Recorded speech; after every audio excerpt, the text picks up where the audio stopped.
करते हुए मैं उन पूर्वजों को भी नमन करना चाहता हूं जिनका खून आज हमारे शरीर में दौड़ रहा है। और साथ ही आज इस चंडबोरा की धरती पर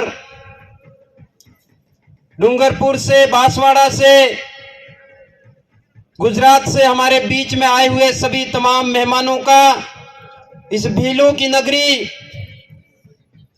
भीलुदा खराड़ी की धरती पर आप सबका हार्दिक जोहार, स्वागत, अभिनंदन करता हूं। मेरे से पहले प्रोफेसर मणिलाल जी ग्रासिया साहब ने भी बहुत सारी आपको बातें बताई। साथ ही हमारे बीच में पूरे भारत के वैचारिक गुरु माननीय भंवरलाल जी परमार साहब भी आपके बीच में आए हुए हैं, तो वो भी बहुत सारी जानकारी आपके बीच में उपलब्ध करवाएंगे। लेकिन साथ ही यहां पर आए हुए तमाम हमारे समुदाय की इस भारत भूमि के मूल मालिकों से मैं भी एक दो बातें कह करके मैं कम शब्दों में मेरी बात को समाप्त करूंगा। मैं बताना चाहता हूं कि जिस तरीके से आज हमारा जो समुदाय है उस समुदाय पर लगातार तरीके से शोषण हो रहा है, अत्याचार हो रहा है, दमन हो रहा है, उसको किस तरीके से रोका जाना चाहिए उस पर हमारे सभी विद्वान लोगों को मिलकर के चिंतन करना चाहिए, मनन करना चाहिए। आज की तारीख में हम लोग ये समझ रहे हैं कि जो लोग बाहर से आए हुए लोग हैं, बाहर से जो लोग इस धरती पर आए हुए हैं, जो लोग भिखारी बनकर भीख मांगने पर के लिए इस धरती पर आए हुए थे, उन भिखारियों ने हम लोगों को पूरी तरीके से उनकी व्यवस्था में जकड़ लिया गया है। जिस तरीके से राजनीतिक व्यवस्था के आधार पर भी उन लोगों ने हम लोगों को जकड़ा हुआ है। हमारी सबसे गंभीर बीमारियां 2-3 बीमारियां हैं। जिस तरीके से राजनीतिक बीमारी आती है वो पहले नंबर की बीमारी आती है, दूसरे नंबर की बीमारी धार्मिक बीमारी आती है। इसी तरीके से भक्ति और शक्ति के आधार पर भी हमारे लोग उन गैर लोगों की कंट्रोलिंग व्यवस्था में चल रहे हैं। इसलिए आज देश का मूल मालिक है ऐसा तो बोल रहे हैं, हमारे इलाके में 5वीं अनुसूची लागू होती है, अनुसूचित इलाका है ऐसा बोल रहे हैं। हमारे इलाके में अनुच्छेद 244 वन लागू होता है ऐसा भी बोल रहे हैं। हम लोग आर्टिकल 13(3) क की बात कर रहे हैं। लेकिन जब तक हम लोग पुनः शासन स्थापित नहीं कर देते, पुनः हम लोग राजा नहीं बन जाते, तब तक हम लोग ये अनुच्छेद हमारे लिए केवल ऐसे ही अनुच्छेद बनकर रह जाएंगे। हम लोग ये विशेष बता रहे हैं कि जिस तरीके से आज एक छोटा सा लगा करके बड़ा नेता बनता है, वो भारत देश की विधि की, भारत देश के संविधान की सौगंध खाता है। जब शपथ लेता है तब वो बोलता है कि मैं भारत के संविधान के प्रति सच्ची निष्ठा रखूंगा, विधि द्वारा स्थापित सभी कर्तव्य का निर्वहन करूंगा। इस तरीके से भारत की विधि, भारत के कानून, भारत के संविधान की सौगंध खाता है। तो हम लोग ये बताना चाहते हैं कि जो लोग भारत देश के विधि, भारत देश के कानून, भारत देश का सौगंध खा रहे, वो लोग देशद्रोही हैं। उन लोगों के खिलाफ, देशद्रोहियों के खिलाफ हम लोगों को एक्शन लेने की जरूरत है।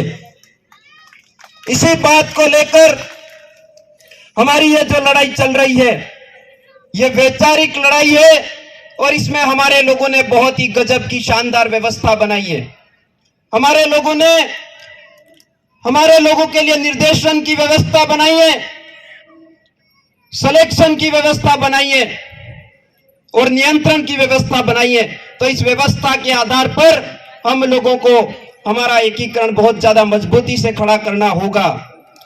हम इस धरती से कहना चाहते हैं कि ये वो धरती ऐसे जांबाज, ऐसे क्रांतिकारी महान योद्धाओं की भूमि है। इसी भूमि से आपके हल्दी घाटी से लगा करके बहुत बड़ा एक इनकलाब हुआ था और इसी से हम लोग यहाँ पे राजा बने थे और उसी के तरह से हम लोगों ने मेवाड़ बनाया था। यानी मेवाड़ रियासत बनी, मेवाड़ से भी पहले आदिवासी था और आदिवासियों ने यह व्यवस्था बनाई है।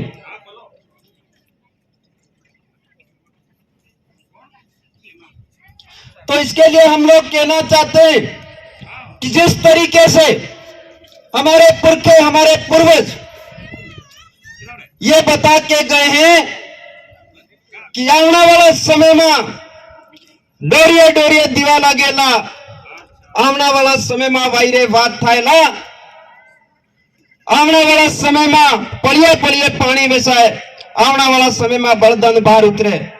ये बातें 400 साल पहले मावजी महाराज ने बोली तो आज की तारीख में दोरजे दोरजे दीवा लगाने लगा। आज की तारीख में वायरे वाद ताजिक ने ताजी, आज की तारीख में पड़िए पानी वेसाणो ने वेसाणो। तो उसी समय ये बात और बोली कि लास्ट युग में कालिया थारे राज आवेला। तो यही वो युग है, इसी युग के अंदर हम लोगों का पुनः शासन स्थापित होगा और हम लोगों को पुनः राजा बनना है। तो राजा बनने के लिए हम लोगों को काम करना होगा।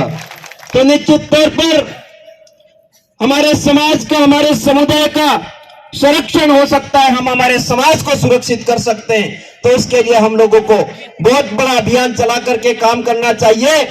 हम लोग जिस तरीके से आज हमारे पुरखों को याद कर रहे, टांटा भील को याद कर रहे, बिरसा मुंडा को याद कर रहे, बुलराणा पूंजा को याद कर रहे, उसी तरीके से आज की तारीख में यहाँ पर जीता जी हमारा भी ऐसे कई महापुरुष जिस तरीके से काम करके गए, ऐसे अभी वर्तमान में भी युग पुरुष बन करके काम कर रहे हैं। उन लोगों के साथ में, उनके निर्देशन पर हम लोगों को चलने की जरूरत है और इस व्यवस्था को ठीक करने की जरूरत है। यह बात हम लोग कहना चाहते हैं।